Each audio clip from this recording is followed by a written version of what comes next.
Майка ми и баща ми никога не ме обичаха. Караха ме да работя и с моите пари купуваха на брат ми всичко, за което са мечтали. Най-много ме боли това тръдне. Когато бях беден, ме мачкаха. Станах богат, завиждаха ми. Правих добро, а бяха неблагодарни. Странно, нали? На всеки, когото направих добро, Естре, получих зло и неблагодарност.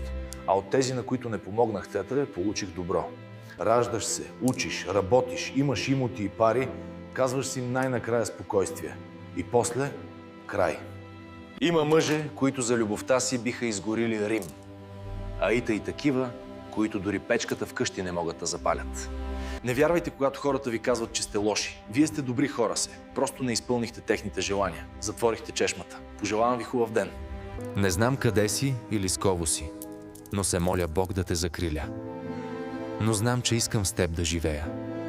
На България, на Англия, на Германия, на Белгия, на Франция, на Холандия, на Турция. Накратко поздрави на всички мои хора. Благодаря ви, че ви има. Когато спреш да преследваш това, което не е за теб, ще намериш това, което винаги е било твое. Всеки човек носи своето слънце в сърцето си. Важно е да не го остави да угасне. Животът ме е научил целне. Не всеки, който ти подава ръка, иска да ти помогне. Някои просто искат да видят колко ниско ще паднеш. Имам един син и една жена.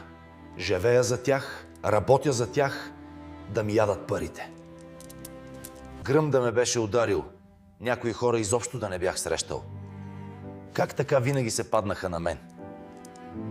Срещу всички съм прав. Не се боя от никого.